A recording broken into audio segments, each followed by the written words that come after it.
So, Andy, firstly, a massive warm welcome onto the Soul Sync podcast.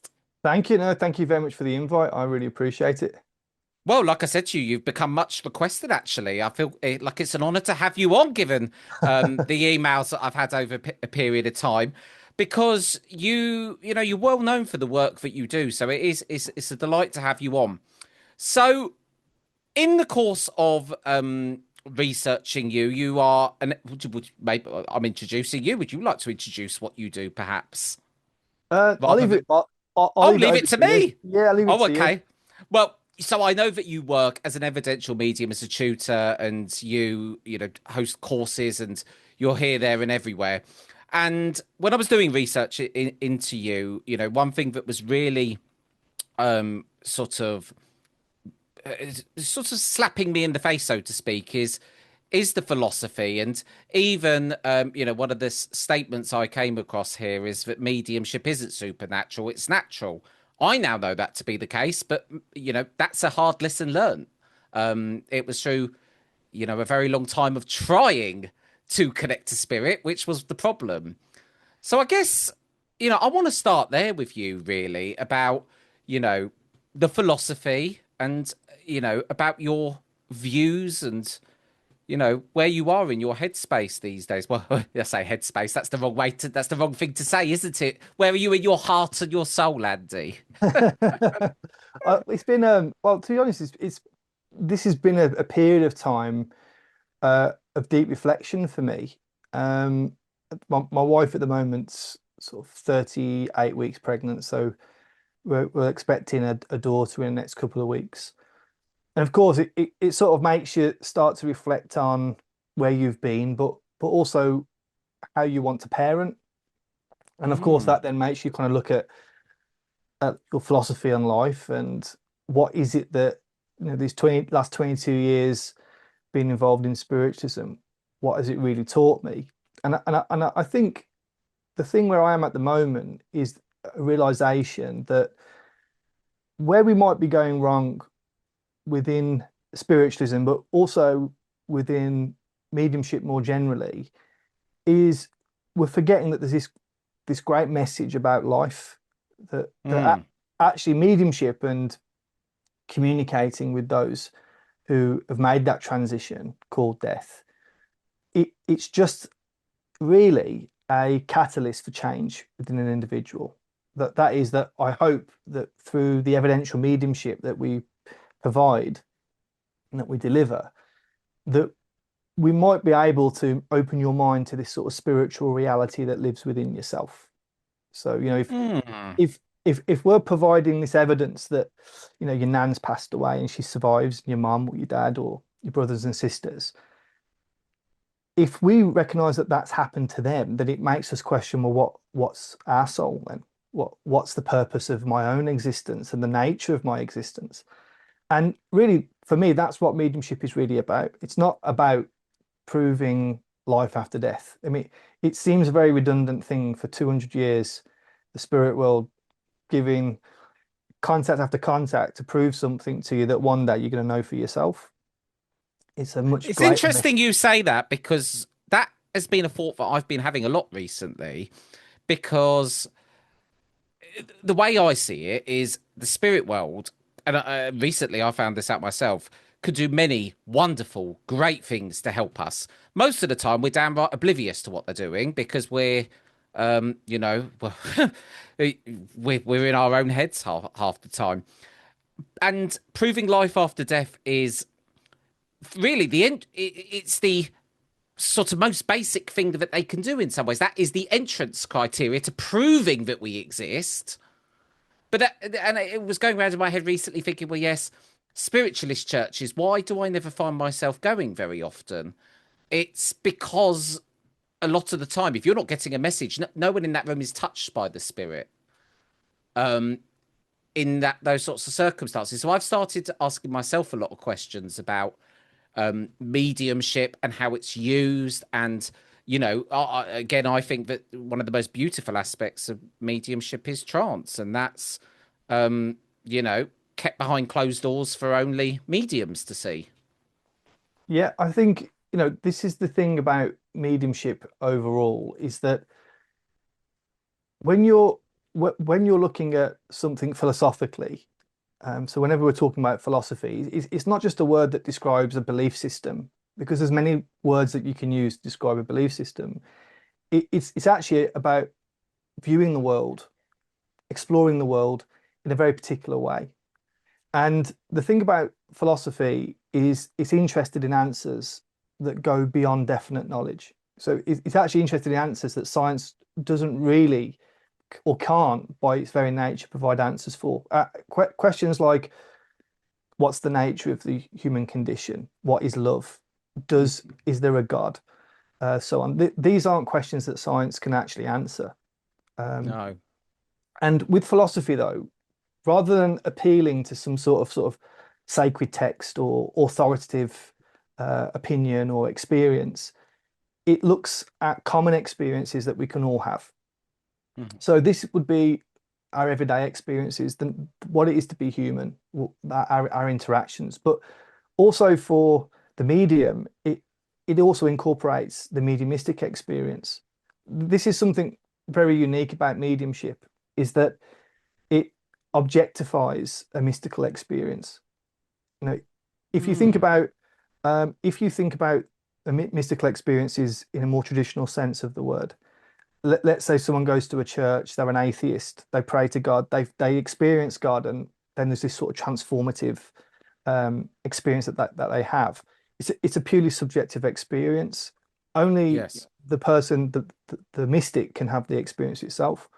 With mediumship, the medium is the mystic. We're having a mystical experience, but by being able to relay these sort of factual pieces of information, we actually extend the boundary of the mystical experience to include the Mm. audience that are present. So mediumship is an invitation into a mystical experience.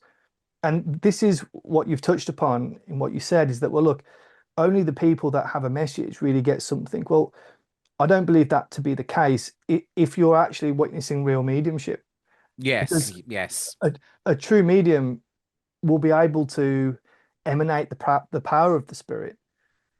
And this Mm. is, we can go back through all sorts of spiritual experiences of the past, of even Jesus. Jesus at the Sermon of the Mount. If you think about it, he was on the top of a mountainside, 10,000 people, no microphones or amplification. So if you're the 10,000 person at the back of the crowd, you're not going to hear the voice, but you were touched by the presence of the spirit.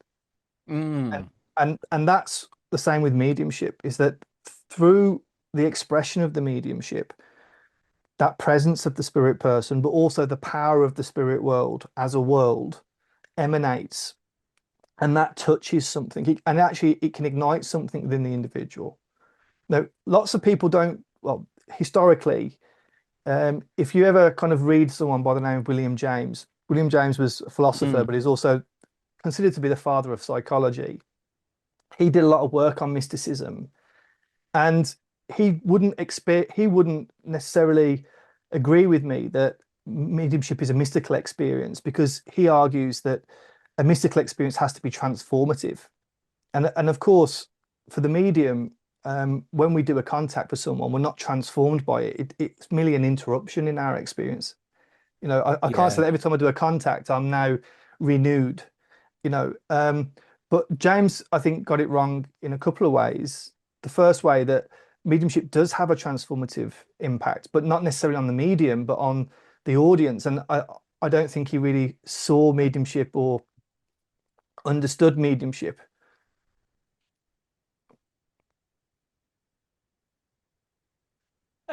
No worries. I Sorry, don't. my I was trying to wait for a convenient time because my alarm was going off from this morning still, No, and I thought no, I can't. I'm not fully paying attention. I've just got to go and sort it yeah, out. no So worries. No typical worries at all. Jason.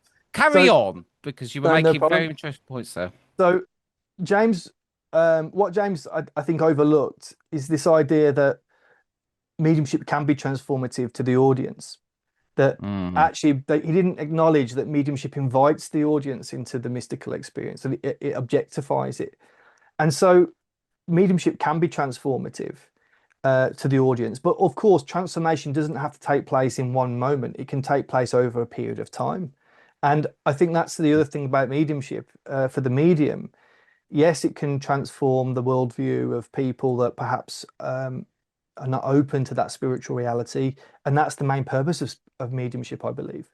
But when I look back over 22 years of my own journey into mediumship, it's definitely transformed me. But I can't tell you the exact moment that I was transformed. It's been something that's happened slowly over a prolonged period of time. And of course, that's just a different type of Mm. transformation that we can experience. What you're saying is very interesting because I do feel exactly the same thing, and the point I was making slightly in jest about it's probably more about the mediums in that I sort of saw in those early days of because I often think to myself if I'd have been hit with sort of very good quality mediumship in those early days, I would have probably got to mediumship a lot quicker. But my own granddad was a medium, Andy, and I still wasn't a believer. But I take the point you're saying about the evidence because without the evidence, there is no mystical experience. Because even if you try and explain to someone that you've had a sign from the spirit world, it means nothing to that person. Even if you say, "Oh, I saw this number plate," it's not hitting and touching that person. It's about, I guess, that's the thing with mediumship. It's about how that person feels as a result of that how it Yeah, well, touches them. well, this is the interesting thing about mediumship, I think, is that you're completely correct. A traditional mystical experience can only have authority over the person that experiences it. Mm. For instance, if I experience God and I say to you, you say, Andy, do you know, does God exist? And I say, well, yeah, of course he does. Well, how do you know? Well, I experienced it. I can't expect my experience to have authority over you that now you believe because I had an experience. But the thing Yeah. about mediumship is, and this is why it objectifies the mystical experience and can have authority over other people, is that if I'm in a room of surrounded by people that I don't know, and I say, okay, well, I've got your dad here, his name was Walter Smith, and he was a butcher, and the person says yes. Well, that can now have some authority over everybody because it's been objectified. Mm. They're now part of the experience. And not only just part of the experience through the evidence, but like I've said, if it's good mediumship, they're part of the experience through the, the experiencing that presence for themselves. And that's the difference between mystical experiences, more generally speaking, it's these sort of traditional subjective experiences and mediumship is that by the medium is able to invite other people into that Mm. mystical experience. And that's what now hopefully is this catalyst for change within a person that makes them now start to question their own spiritual reality. And that allows them to go on their own spiritual journey then. Because I guess I say most people, I must stop talking in sweeping generalizations, but someone comes across evidence, you would hope then then that plants the seed that life is eternal, and then they start to believe life is eternal. I guess the thing is they then, start perhaps realizing, to live life more by a way of love and abundance, not in a scarcity mindset, which is, I guess, the way the world runs at the moment. We do need to get back to the way of the land, but I think we're very far way away from that, Andy. At the moment, it feels like. Well, I think the first stage is actually just perhaps setting our kind of expectations a little bit lower for people to begin with, is that we have to give people time just to actually acknowledge and experience the power of the spirit for themselves. Because ultimately, and I'm a very much a believer in this, that until you find God for yourself, um, that transformation can't genuinely take place. And Mm. what I mean by finding God, I don't mean again, I don't mean having to go to a church or praying, or I think you can find that power of creation in lots of different experiences. I think you can find it in music. I'm sure you've listened to music sometimes and you're overcome by this sense of being connected to all things that you just get caught up in a moment. Oh, if it's a good song in my car, Andy, I'm connected to all sorts. I can tell you that. And but it's the same with perhaps watching a sunset or being in Hmm. within nature or a particular moment between that exists between two people. There's these sorts of mystical experiences that we're talking about happen within our everyday lives. But the first thing I think is about being open. You know, a person can't just have a mystical experience. That Hmm. that there has to be this um, preparation of the body and the mind to How would receive you this. describe that? What is that preparation? Well, this is exactly what sitting in the power is really, and meditation practice is really doing. The first thing, and I think this is the key to all mediumistic development, is actually being able to maintain and achieve a state of stillness. And Hmm. again, this is something that perhaps your listeners might be interested in because people often mistaken become mistaken as to what stillness really is. Often people think they have to have a blank mind. It's Sat in the impossible. lotus position with Yeah, my with, arms like the Buddha. exactly. But you can't have um, a blank mind. You know, Rene Descartes said, "I think, therefore I am." What Descartes was sort of touching upon is this sort of first principle of being human, that we're thinking sentient beings. So when you think you're not thinking, you're simply thinking that you're not thinking. So Yes. if you're trying to have this sort of complete blank mind, it's never achievable. But a stillness doesn't require a blank mind. A stillness is a state of awareness where you're aware of what's going on around you. At the beginning, you might be aware of your own body. You'll definitely be aware of the breath. You'll be aware perhaps of noise and sound and so on. But what's happening in that state of awareness is that you're not thinking about anything in particular, right? So there's Hmm. this awareness of what's going on. It's awareness of yourself, of the sounds of things, but there's not a particular thought that's happening in your mind.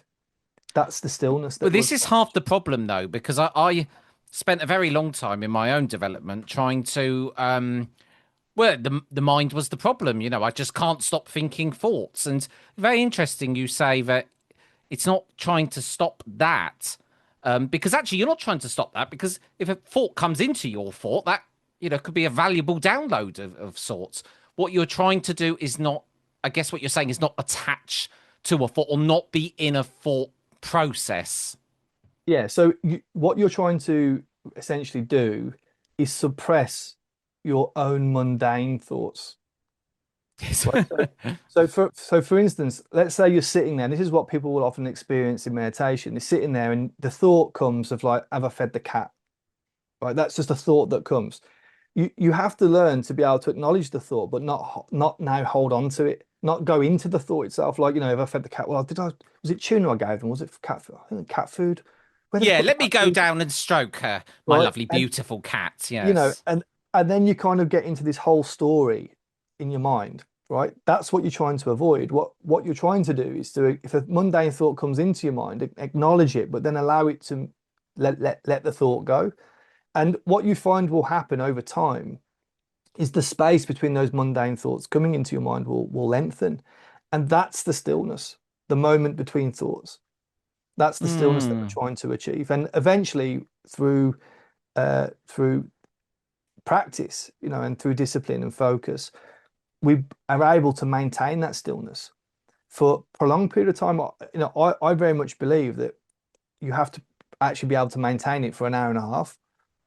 If you're doing a demonstration of mediumship, within that stillness, that's where the mediumistic phenomena is actually occurring. But it's quite funny because you're saying stillness, but then you're, in a very active Stillness state. of your own mundane thoughts, Oh, right. Okay. the, Yes. the suppression of your own mundane thoughts. And then within that stillness now that's been created, this is where you're becoming conscious of the mediumistic phenomena that you're having.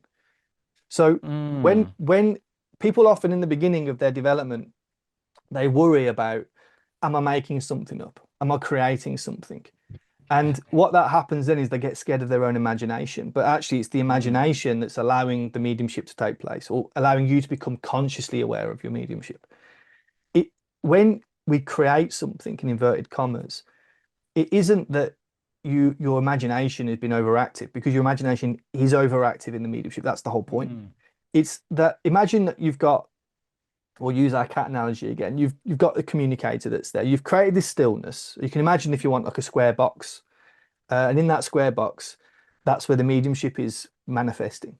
So you've got this auntie who's um, had no family. She lives by herself. She'd lived by herself for a long time. And then the mundane thought, have I fed the cat, invades that stillness now. And all of a sudden now you're aware of a cat. So you go, well, she had a cat. No. Well, she had hundreds of cats. No. mm, Like that's, it's not that you're creating, it's a moment of where that stillness has been disrupted by something. And that mm. that now that mundane thought, one of your own mundane thoughts, has now come from a suppressed state into an active state, and is now mixing around with the mediumistic experience that you're actually having. How does one navigate in those early days? Because that, I like to think now that I'm getting towards a stage where I can differentiate between the two, but it can still trip you up Of course. at times. And even what you're describing there with the stillness and the quietening of the mundane thoughts sounds like the practice of meditation. And then this is where people get, confused. And this is the thing, Andy. I could go down a million rabbit holes here. I really can. When I'm sitting in the power, I am the power. So I'm not trying to be something I'm not. So the act of trying to build the power in itself. So, what where I'm getting to with this here is, so really, if someone wants to work on their power, they shouldn't be focused on trying to build their power, because they are the power. What they're trying to do is allow their mind to quieten enough so they can experience what they already are. So I think what I've no, it's a really good question. What I've learned about mediumship over 22 years, and this is a problem, is that we we use terms, but no one actually actively defines them. And Mm, there's mm. not actually a sort of consensus of, when we use the word build a power, what do we really mean by it? Well, And this is the and problem. I was sitting there for ages trying to build it, sitting see there. see when we talk about building a power, it's not really that you're kind of building this, like, you're kind of creating a battery of power. It's actually about becoming more aware of it. It's about Yes. increasing your awareness of it. And this is what the word building, the phrase build a power is not really helpful. It's But not a this is the helpful phrase. difference, because a lot of teachers, I have only come to realize recently that you get teachers that sort of teach from intellect and the head with technique, and then you get people that sort of teach them a way that really is from the heart and is, one of the most difficult things about mediumship is the damn simplicity of it. It's the Yeah. simplicity of it that makes it so complicated and Yeah. hard. And, Look, I'm now spending most of my life, Andy, unlearning what I learned in the first part of it. yeah, that's what I spend most of my time teaching. It's not teaching, it's unteaching. Is my what my Unlearning. unlearning is what I spend most of my time doing for people. The first, so look, what I think to let's just talk about this, because I think it's really an interesting thing. When you've said, okay, look, what you're doing then is a bit like meditation. No, it's you've got to see mediumship, as I've said, as a mystical experience. And like I said, in order to a mystic can't make a mystical experience happen. All you can do is become receptive to it and allow it to happen. You can receive the experience. You can't actively engage in it. Mm. Part of that, every if you look at every sort of spiritual tradition and mystical tradition, including mediumship, where does it all begin? With stillness. Because what you have to realize is that when you're engaging with the spirit world in communication, your soul is having a perfect experience. But there's a gap, isn't there, between what your soul is experiencing and what you're becoming consciously aware of. Mm. And it's that gap which is bridged by the imagination. That's where all the problems are.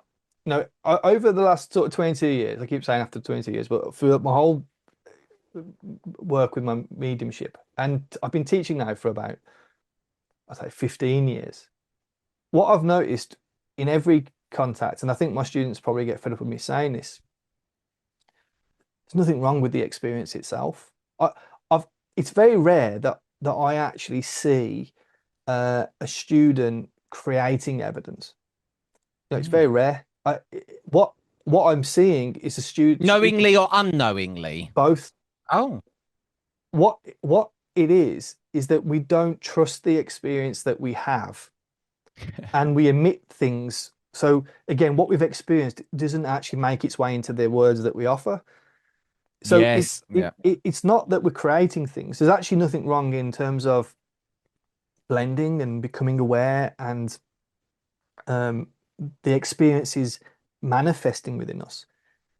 There's actually no Hmm. problem there. The problem is between the gap between what we experience and what comes out of our mouth.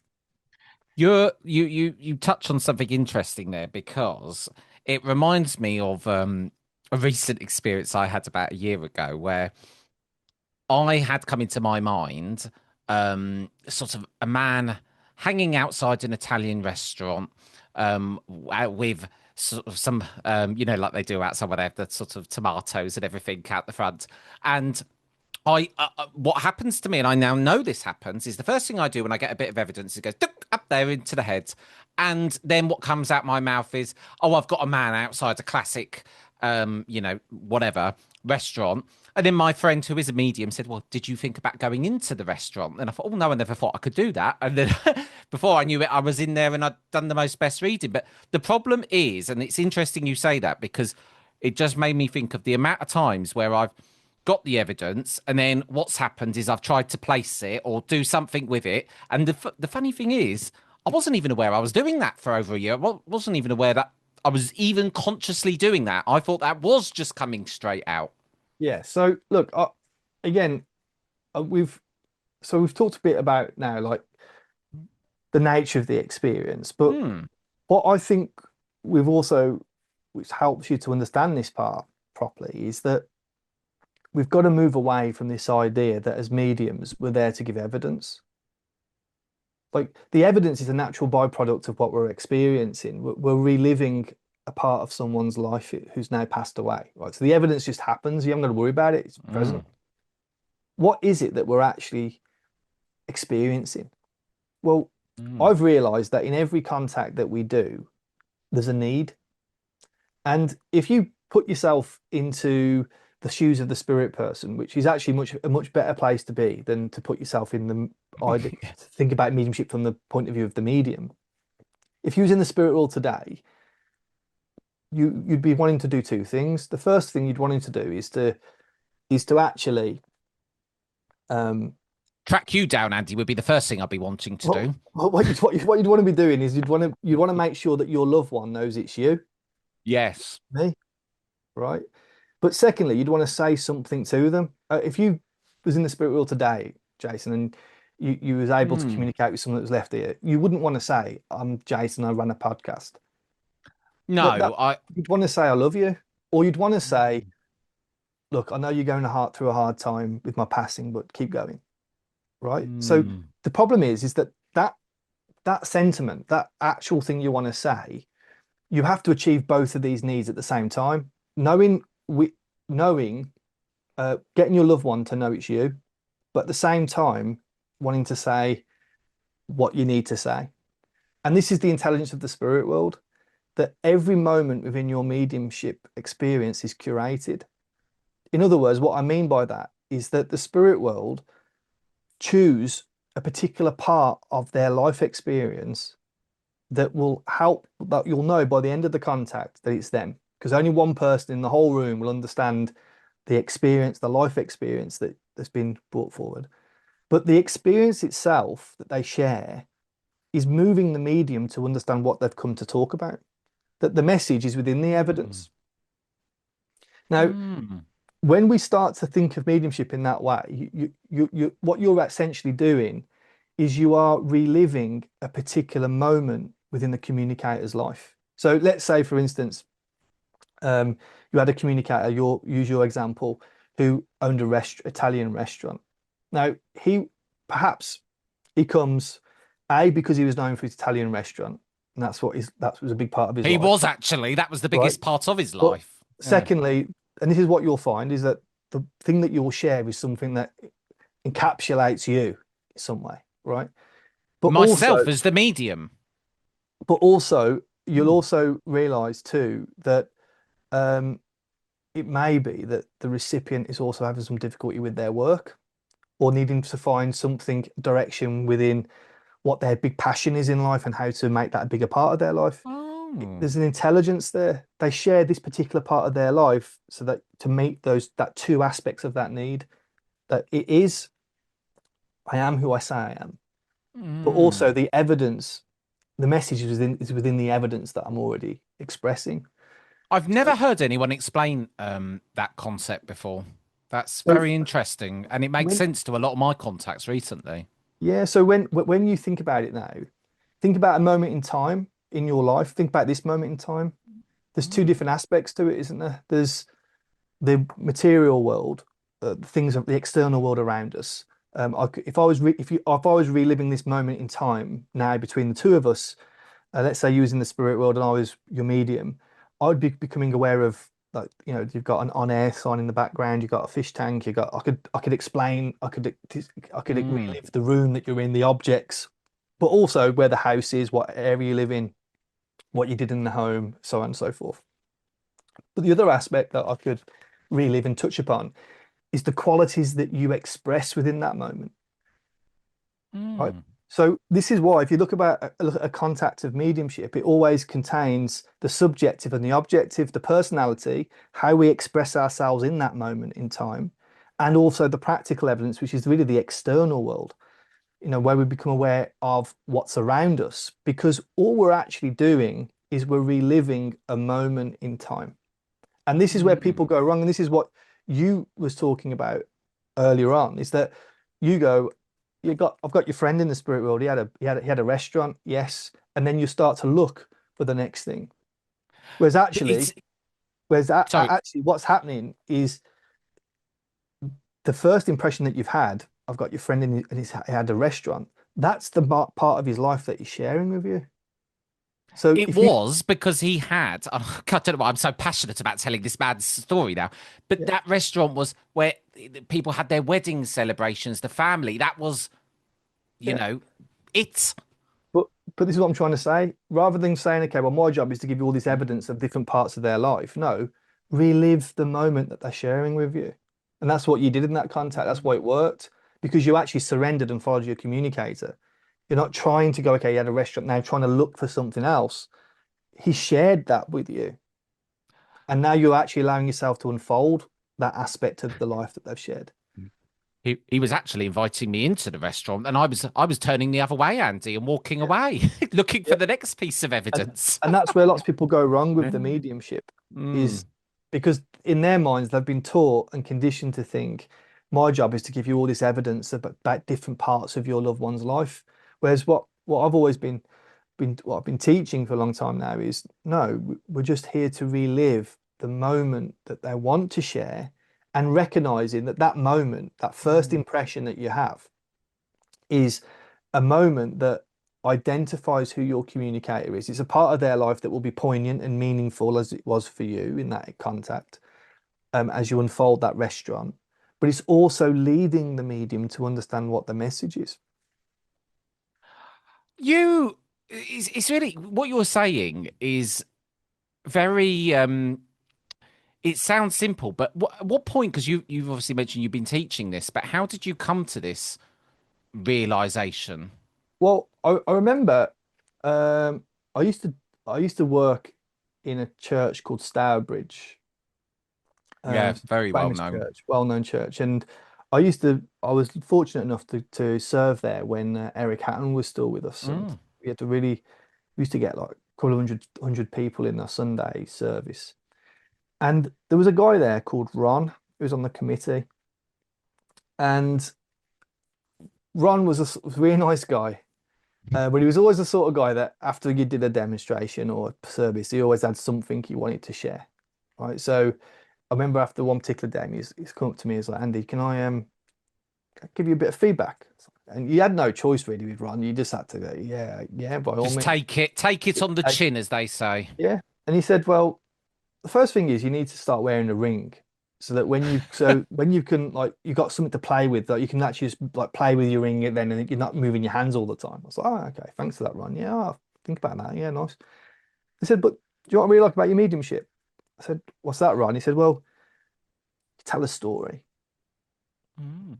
I said, when I listen to your mediumship, I really feel like I've got to know the people that you've communicated with. And it's not just like random bits of information. Everything actually sort of tells a narrative. And that was like a light bulb moment for me when it come to like storytelling and understanding this sort of natural unfolding of a contact. I was doing it myself without thinking. It was just what I was doing. Mm. He sort of made me aware of that. And then what I started to do is obviously I started to look at my own contacts, the contacts that I was giving, and I realized that the good contacts, the ones that really worked well, um, I was unfolding a particular moment within in time. So Mm. I might be like saying like, okay, your dad used to do a work on cars. Yes. And then I'd be going, okay, well I thought he used to do it in his garage, and he'd have these manuals on the top shelf with all the with all the how to fix Mm. things up, and he used to have little jars of screws and stuff that he used to let. And when I used to do that and allow that moment in time to come alive, the contacts really worked, and I realized it's because I'm now surrendering. I'm not trying to force my way through looking at different parts of their life. I'm accepting what it is that they're sharing with me. I'm allowing them to lead the way, and I'm just following them on the journey that they're taking me on. And of course, it made me realize that, well, if I was in the spirit world and I had perhaps this once in a lifetime chance, because that's true, you got to think of it Mm. that way. We take it for granted that we have to do all these contacts, but in the audience, that that man or woman might only come once to a demonstration. That means that for their mum, it's the only chance they ever get to communicate Yeah. via a medium. If that was that one, I had 10 minutes, I had this once in a lifetime chance to communicate. Wouldn't the first thing that I say be the most important thing? Yeah. So No, it what does would. that tell you? It tells you that your first impression is the most important thing. It's the part of their life that they would want you to share. And let Mm. me just, I know I'm blabbering on now, but hopefully it's interesting. No, this is very, very interesting. Um, It's making me think myself, I about lots of different things. I thought about this long and hard because my dad, very close to my dad, and I have these sort of sometimes these morbid thoughts. Well, if I passed away tomorrow, like how would he cope? Because my dad has had a bit of a difficulty with alcohol over the years, and he's not touched a drop of alcohol for the last sort of 5 years now, 6 years. But if I passed tomorrow, I would be really worried that he would turn to the drink and undo all the stuff he's done, and I'd be scared that he would just give up on life. Right now, when I look back through my relationship with my own dad, since from the age of 10 to 6 years ago, when I moved to Canada, me and my dad went fishing together every week, probably two or three Oh. times a week through my whole life, like 20 odd years of fishing together. So if I came back from the spirit world, I would share with my dad fishing, right? Because that's what embodies our relationship. But I wouldn't just share every moment of fishing together. I would share a particular moment. I'd be Mm. share a moment where it was I remember it being, I was pike fishing, so it would have been around December time. And we was on the river together, and I'd gone down the river looking for pike with the lures. My dad was fishing with dead baits and on the corner of the bend of a river, the river. And I was walking back up to him. It's about 6 o'clock in the morning, and I was going to creep up on him and like scare him because I was what we used to mess around. And I happened to be up behind him. I looked down between his legs, and he had a bottle of cider at 6 o'clock in the morning on a crisp December morning, right? And I realized this is like this is a problem, Mm. right? So I would share with you if you relive that moment, you'd relive the fact that there was the alcohol was there. You'd relive the river, what river it was, the fishing gear that we had, what we were doing there. I might take you to different memories of different fishing trips. And what would that lead you to? It leads you to two things. For you to tell my dad to carry on with his hobby and passions, don't give up on life. Your son wants Mm. you to continue fishing and getting out there and enjoying yourself. And it would also move you to the alcohol to tell you to tell my dad, don't drink. I said, That's do you know what? It that's the when you intelligence, Jason, that you're working. yeah, when you explain it like that, it almost makes it feel bonkers that we're not teaching it en masse in this way because what's the alternative? Okay, um, fishing, straight onto being a medium, and it's that experience. And again, it's about when even think to myself about my granddad, I've probably had two occasions, and he comes to all the time. He's a medium, he loves it, and I love it. But only on I think one occasion have I ever been really moved, and it was because of that very reason. And you What happened? having What happened, Jason, is that the medium relived the moment that you had with your yes, granddad. And what happened to you, and this is the power of it, this is the power of the story, if you like, is that in that moment now, as that evidence is being expressed, you are going back through your own imagination and you're reliving, you're taken back, you're transported back in time to that moment that mm, you had with your granddad. And as you're transported back in time within yourself, guess what's happening now? You're touching the grief, you're touching the love, you're touching mm. the sentiment that existed between the two of you. You're taking back to that 7 or 8 year old, 10 year old kid, what you felt for him and what it meant to you at the time. And Which in that's when itself is healing, which exactly, is what yeah. that's the healing of the mediumship. How? Because what you described there, and I think you coined it beautifully between the subjective and the objective. How does one differentiate between the two? Is that just Well, a feeling over time and building it with well, trust? But what I've come to realize is that the most natural way. So, like I said to you earlier on, I kind of always do this when we talk to people. Mm. I kind of put an idea here, an idea there, and then we try and bring it all together. If you heard what I said earlier on, I said that with mediumship particularly, you have to look at your everyday common day experiences. Like philosophy is about looking at our common human experiences. Okay, and if you look at when we talk about the soul, what is it we're really talking about? We're talking about the inner world.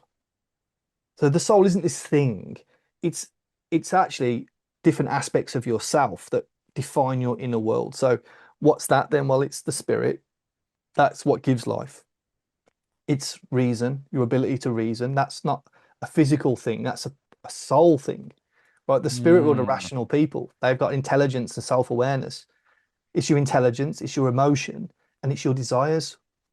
Now, if you think about mm, human beings, we so this is something important because if you look at the things I've just said to you, the spirit or the power of creation, that's where all things come from. That's why it's part of the soul. So we've got reason, intelligence, emotion, and desire. If that is part of the soul, mediumship should provide evidence of that after death, mm. right? Now, and it does. If you think about it, I'll just do it very quickly. If you think about it, when you do a demonstration of mediumship, have you not noticed that every time you do it, there's people that turn up are the ones that belong to the people in the audience, Yes. right? Well, what does that tell you? That tells you that the spirit world are using their faculty of reason because Mm, they have to know I'm Andy Byng. My mum and dad are Barbara and Mick Byng. My mum and dad are going to a medium tonight. This is the medium. Well, if I go to that medium now and communicate with them, I'll be able to talk to my mum and dad. The very fact that the people that belong to the people in the audience always show up shows you that the spirit world, the spirit people are using their faculty of reason, that reason survives physical death. It's not something of mm. the intellect, it's something of the soul. Now, the other thing is, if you look at this is what Plato said, and I think Plato got this right. He said that the nature of the difficult thing about the human condition is that it's essentially a cycle of being satisfied followed by being dissatisfied. That so we have a certain desire. Let's say we have a desire to eat. So we fulfill that desire, we take some food. Now, in that moment, you're instantaneously or simultaneously, sorry, you are being satisfied. You're not hungry.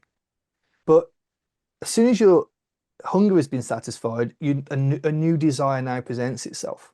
Desire to go to sleep, to talk, to work, whatever else. So the human condition is one where you're never satisfied because as you Mm. satisfy one thing, a new desire comes to the surface.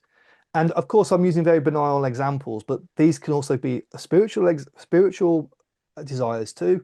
You might have a desire one day to demonstrate your mediumship, but I promise you, once you demonstrate your mediumship, you'll have a new desire. Like you're never satisfied, Yeah. right? Is this solvable with self-work, or is this No, it doesn't just need to be. no? Why does it? No, Well, it this. depends what your desires are. If they're terrible desires, then you need Well, to sort that what out then. what I'm saying is that Yes. these desires are part of the soul. Oh. It's actually what's allowing the soul to unfold. It's what's motivating you for to experience life. Again, Mm. and this is the thing that we often don't think about. You've said, like, okay, look, we all say it. You can't call up the dead. So what does Mm. that tell you then? If your mom comes and communicates with you, then what does that tell you? She has a desire to communicate. Well, This yes. desire still ex survives physical death. It's part of the I soul. often ask myself a lot, Auntie, about, what is it like up there? How does it work? Sometimes I read these books on trance where I'm going to mention this book now. I can't even remember what the name of it, but there was basically a guy that was an academic for years. He was very high up in the church. He wrote a book that was anti-spiritual, and then decided, well, when he passed over, that he must correct this immediately. Does this ring any bells to you? Does it ring a bell to me? Oh, it's a very good book. I'll put it in the description. But that really went into detail about what happens up there. But, I've come to the belief that, a lot of the time I think the spirit world, this is advanced planned, months in the making. And, even the act of communicating with us down here. Well, I know myself. From my nan coming through. She was a very weak communicator at the start, and now she's a very strong communicator. Yeah. So, elocution listens. I don't know what they do up there, but there's, something is occurring much more than we can ever Well, realize. yeah. So at the moment we've got, the inner world, the spirit. Well, that's a different set of arguments, but I can't. Mediumship doesn't provide evidence of God, but it provides evidence of all the other things. But you've got the spirit, you've got the desire, you've got the faculty of reason, and the big one, and this is to bring back to our original point, is emotion. If you think about the emotions that you feel, the emotion is the way that your soul is consciously communicating it's to itself and to you and to Mm, other people. So when you feel an emotion, is it not telling you how an experience that you've had, how it's affected your inner world, yes. right? So it's the emotion is the way that the soul communicates. It's the way it Mm, communicates with you. It's how you become conscious of your own inner world, but it's also how the soul communicates with another soul. So to go back, you asked me, how do you know the difference between the subjective and the objective in your mediumship? Well, I've proved to you that the soul, which is this inner life that we have, uh, the spirit, reason, emotion, and desire. The emotional part is it's through the emotion that the soul communicates with other souls. So within your mediumistic expression, it's the emotion that is the foundation of all things. And when we talk about emotion, we should see it that it's does we don't just mean, or I don't just mean emotions, happiness, sadness, joy, whatever. I also mean the ability to sense, mm, right? In other words, to sense that I live in a forest, to sense that I get underneath the car and I work on engines. There's a sense of whatever, right? It's through the emotion that the soul really that's the most natural way that the soul communicates mediumistically with another soul. Well, two souls Mm. communicate through the emotion. So when you, first of all, when we're experiencing personality, you don't see personality. This is where people go wrong. They get pictures and they use it symbolically to talk about personality. That's not how it is. If you really understand the picture, which I'll come on to in a minute, you'll see that it's not actually about the inner world of the communicator, because all of us have the same qualities. We all have love. We Mm. all have a bit of, we can all have a bit of anger. We all have frustration. We all have joy. We all have trustworthiness. What makes us unique is the way that those qualities manifest within ourselves. That's what makes us all unique individuals. But I can experience a sense, if I've got a sense of humor, you've got a sense of humor. So if I'm blending with you, I can just, that sense of humor can be triggered within the emotion of me, the sense of it. Mm. So you'll find that a lot of times when we talk about personality and expressing personality, you'll sense that through the emotion.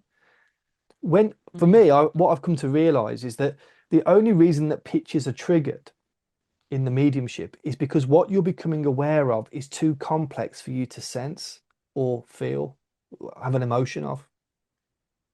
So, for instance, What do you mean by that? I kind of I understand it's I'll get half a light bulb on there. okay, so we have to go a little bit deeper, and the first thing you've got to realize is that um, people people have been conditioned to believe that the spirit world are giving them things. And when you talk about things in that language, it, what people often then believe is the mediumistic experiences that they're having are the exact experiences of the spirit person. That isn't the case. And your mediumship proves that's not the case, right? For instance, Jason, how many times have you done contacts where you've become consciously aware of your own lived experiences? For instance, you might become aware of your own nan or your own grandmother's home or an object that you know that your granddad used to have. But I would go as far as saying in most contacts in some way Right. or another. Okay. So it can't be the exact experience of the spirit world, then, can it? Unless it's your grandmother Oh. that's communicating, right? First of all, right? How many times have you had another experience where you've you might have said, okay, you've got a red Jaguar car, and you've said, okay, I've got your dad, he had a Jaguar car, and they've gone, yeah. You said it was a red one, and they say no. Right. Well, if you were saying that what we're becoming consciously aware of is the exact experience of the spirit world, then it's either you're with the wrong person, or the spirit person has forgotten what color car they used to have. You can't have it both ways. You can't say, well, Mm. no, if it's the exact experience, it's the exact experience. You can't then go, well, it is sometimes, not other times. No, it never is. Right. And it never is because Mm. you're consciously becoming aware of your own lived experiences. And oftentimes, when you describe what you're seeing, it doesn't exactly fit the exact experience of the spirit person. So our common experiences tell us that. Mm. So what's happening then? Well, what's happening is that as I'm blending, my soul is blending with the soul of the communicator. And through the emotion, my soul is having a perfect communication with the other soul, right? That actually, when you take away the conscious mind and the physical body, the two souls have a perfect communicate perfectly through emotion. Not just how they feel, but communicate knowledge, information, Mm. understanding, argumentation, or all things through the sensing and through the emotion. So your soul is having that experience, but there's, like I said earlier on, there's a gap between what your soul is experiencing and what you become consciously aware of. Okay. Mm. And how is it that we become consciously aware of the experiences that the soul is having through the emotion? Well, sometimes if we can sense, if it's something common that is very much part of our lived experience. I'll give you an example. How many times have you had a contact where you've had a gentleman with or a woman with a heart attack or cancer? A Do you lot. know what? I know this is a bizarre one, but I haven't actually had it that Okay, much. but you've had it But once. normal, right? Okay. You've experienced it though. Yes. Yeah. Now you don't Yes. see it, do you? You don't see No. it. You sense cancer. You You do. sense a heart attack. Why? Because it's so common that our minds are open to that. It can manifest through the sensing, through the emotion Yeah. or the sensing of it, right? Because it's part of our common experiences. Same with personality too. Now, what's happening is that the soul's having this perfect experience. We've got to become conscious of it. So what's happening is that as our soul is experiencing that, it's triggering something from our subconscious mind, which through the faculty of the imagination, we then become consciously aware of it. So every mediumship Mm. experience that you're having is that what you're becoming conscious of is actually being triggered from your subconscious mind, which is why you're experiencing your grandmother's house sometimes or a watch that your dad bought Mm. you, right? It doesn't mean that it's any less uh, accurate or valuable because it's being triggered from the blending of the two souls. The soul is experiencing this gold watch. And in Mm. that moment, if it's something that you're open to and it's possible, it will sometimes you'll just get a sense that it's a gold watch, right? But I Other suppose times, some. if it's too complex for you to sense, it will trigger a visual experience within the imagination of a gold watch. But it will be a gold watch that you've seen somewhere in your life. It's come from the subconscious mind. It's not the exact watch of the spirit person, which is why sometimes you can describe the watch and it's very similar. Other times bits don't work. And the trick is not to be up here in your head trying to look at pictures. It's about sensing, rooting your mediumship in the sensing to understand what part of the experience makes sense to this communicator and how to use this Mm. experience. And that's rooted in the sensing, not in the picture itself. Which is very backwards to the way a lot of people are teaching mediumship, which is where the problem is. Yeah. Because I'm a highly emotional person, and for a very long time, I haven't been tapping into my own superpower. What I think what has probably happened is that you've not been taught that you think that emotions perhaps are just, I'm not saying I'm not presuming this, but it's maybe Mm. what's common is that you think that emotions are just happiness, sadness, frustration, trustworthy. Like you see emotions as characteristics, personality traits. Yeah, I Whereas see it- them as having gone on a sort of tick But, sheet. but it isn't though. Yeah.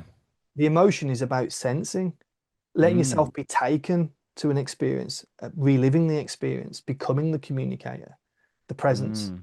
And it's through that sensing that we're actually then in the room. Like you said, well, like, he took me to the spirit, he took me to the restaurant. Well, you didn't see it though. You experienced it through the sensing. You sensed it was Mm. wooden, there was wooden paneling in the walls. You sensed that there was hops and vines on the ceiling. You didn't see it all because No, I didn't. Yeah, I sensed it. Exactly you're now right. Yeah. utilizing the sensing. And that's when it works. The pictures only come when there's something that's so complex that you can't just sense it. And the reason why that is because, as I've said, the emotion is the natural way the soul experiences. You're making me think, Andy, of a reading I had, which just proves this point exactly right. That I had an old-fashioned bathhouse come up to me, like a Roman bathhouse. Well, I was never going to sense and feel a bathhouse. That was something I needed a visual cue on. So it makes total But sense. what that tells you then is that when you're getting pictures, it's not giving you, and this is what you asked me originally, it's not giving you personality, it's giving you practical evidence about the Yeah. external world. He used to go to a bathhouse. It was a Roman one in Bath or in Cheltenham or wherever it was we went, it Yeah. was, right? It's that type of information, not personality. What what I've noticed over the years is that when people struggle with pictures, what they try to do is do more pictures. Yeah. Whereas that's just like banging your head against a brick wall. Well, you go down a rabbit hole then because they Yeah. haven't taken that, they can't resonate with that. Whereas, Right, get the next piece. whereas what you've got to do in your development, I mean, like when Mm. you start to work with when pictures start to manifest, it just means that you're opening yourself up now or going a bit deeper into the communications where you're touching things that are a bit more complex than you're able to sense and feel. Mm. When that happens, what people then tend to do is want to do lots of exercises on pictures. And it's like I said, like banging your head against a brick wall. What you have to do is actually take a step back and actually start to utilize the sensing of the practical evidence. Not looking at pictures, but Mm. actually opening yourself to using the emotion to sense more. And what that really does is it helps you to root your awareness in what you're sensing. Because this is what's probably happening to you sometimes too, Jason, is that Yeah. when a picture comes, your mind is going straight to the picture up here in your head now. You're looking up Which is into your head. taking me completely away from the feeling, Exactly. So yes, So it what you makes have to sense. learn to do is to stay rooted in what you're sensing, and it's just a quick flash of a picture. You don't. You Mm. said this is the thing that always makes me smile with mediums, student mediums particularly, is that they go, well, I'll have to keep it alive because if I let it go, I can't work with it. Hang on a minute, you've just told me when did you have that contact with the Italian restaurant? It must have been about 4 or 5 months ago. Right, so 5 months. You had an experience 5 months ago, but you can still remember it now. So why do Because you it was need to hold? so vivid. Yeah, but what It was but the what I'm saying, emotion of but, it. what I'm saying to you, is, Jason, is like you don't have to keep this picture alive to work with it. Once you've Mm. had a flash of a restaurant, why do you need to keep seeing the restaurant? Why can't you just now start to sense and experience it and still work within the context of a restaurant? Of course you can. And that's what good mediumship is where you're actually, although when I'm working with another picture, it might just be a quick flash. I'm not holding on to it and trying to keep it alive in my mind. I'm aware of what I was aware of. I'm now sensing and having experiences to help me understand what that was really Mm. about. As soon as you can't, as soon as you hold on to something, and this is the thing about the imagination. Um, the conscious mind can't think of two things simultaneously. It's impossible. We can't do it. So when you get, and this is what happens when people get no's as well. When you get a no, or you go, people say to me, "Well, I'm not aware of anything now." I said, "Well, yeah, because you're holding on to the picture.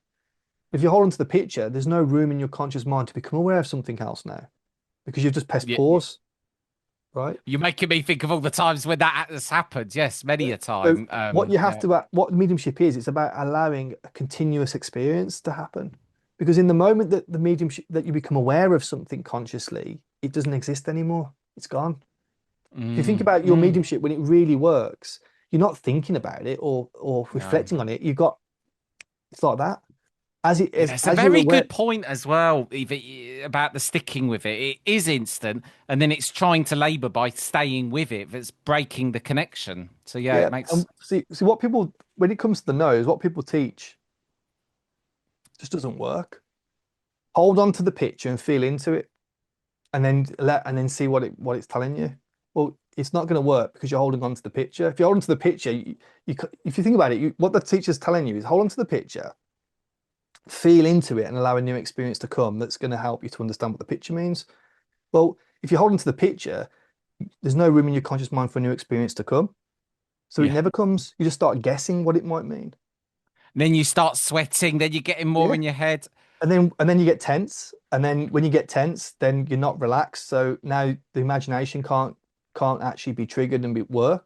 Think about it. If you if you're doing an exam, or I remember doing my sort of driving exam, I wasn't daydreaming and thinking about letting my mind move from one thing to another. When I was in that stressful, tense state, I was just very aware of what was going on around me. In other words, like driving this car to pass a test. When I'm a passenger in a car and I'm relaxed and I'm allowing my mind can now wander, I can now be creative, and my imagination can be free. I might start thinking about the trees, and then next thing be thinking about world domination of being the president of the United States of America. I'm not too sure how I got from the tree to the president of the United States of America, but my mind got there somehow. That's the type of mindset that you need within the mediumistic expression. It relies on not tension, but on being relaxed. So when you start to get the nose and you're holding on to this picture, trying to feel into it, but you can't because you're holding on to the picture, it becomes a self-perpetuating thing. Then you get more tense, and then your mind holds firmer onto it, and then You've snowballs. honestly put so many light bulbs on in my mind today, Andy, because uh, when you're talking, it's just made me, because we hold on to the readings that don't go so well, and it's glaringly obvious with what you've said and why they haven't, because I have got stuck on those items. And you've made a lot of really good points. The thing is, Andy, you can't. This is 22 years of lived, well, it's a lifetime of experience to learn these very valuable lessons. And I do wish, you know, um, people were taught more in that way, because I think it would really help. It's been an absolute delight. Honestly, I could have you on for another 2 hours just to talk about more concepts, but I know you must get on. It's been a delight. Andy, leave us on a final thought for your episode today. I think for for everyone out there that's developing their mediumship, I think what's really important is not just focusing on evidence in your development, but actually trying to understand the nature of the experience that you're having. Once you understand the nature of the experience, the mystical experience, and the nature of the mediumistic experience, you begin to start to view things a lot differently. And so don't just focus on the technical training of your mediumship and the exercises, but really engage in a philosophical way and not just by reading books, because lots of the books that you're going to read on this subject aren't really worth the paper they're written on. It's really about self-examination, reflecting on the experiences that you have, looking at, go out there and seek good mediums that are really developing and expressing the mediumship to a high standard, and ask them questions, right? Ask them questions about their own experiences and how it's working for them. Because I think within this particular aspect, I think there is something in that when people that I respect as mediums, they've gone on that their own self-reflection and their own spiritual journey. They've lived these experiences for themselves and they've found their own truths, and that's what makes them good teachers quite often. Mm. But you have to become your own teacher too. And so that's what I would really encourage everyone to do is reflect on their experiences, challenge the status quo. It's really important. There's certain things that are taught because they've always been taught, but doesn't Mm. necessarily mean that they're correct. And I think it's about really looking at the nature of your experiences, what your ideas and concepts are, and do they make sense? And the other thing is that if anything that you're taught in this subject contradicts your sort of common sense, which doesn't seem, hopefully what I've talked about today makes common sense. It just seems reasonable, at least, if nothing else. Um, Andy, you are being massively modest. I've sat here with a bright light bulb on for over half the um, episode. So for but me, it's yeah. I think that's what you've got to kind of, if something Mm. if something does insults my own intelligence, then I don't really pay much attention, you know. And I think it is really sifting through to find the good stuff. And those, Trusting in how you feel, not surrendering your power. yeah, And finding your own beliefs in what's real. yeah. And it's really Andy, important. It's important to really deconstruct your beliefs and reconstruct them again over and over and over again. And realizing that there's always something that you've overlooked. That's a really important. I do that all the time. well, it's funny how often you can have a belief and then realize that it's actually, has turned into a limiting belief. It Yeah, once was true and now is not true. And you do exactly. have to examine your beliefs a lot because, well, a lot of us go through our lives lying to ourselves a lot. So, it's a journey of self-discovery. Andy, thank you so much for gracing the Soul Sync with your presence this evening. Thank you for the invitation. I've really enjoyed the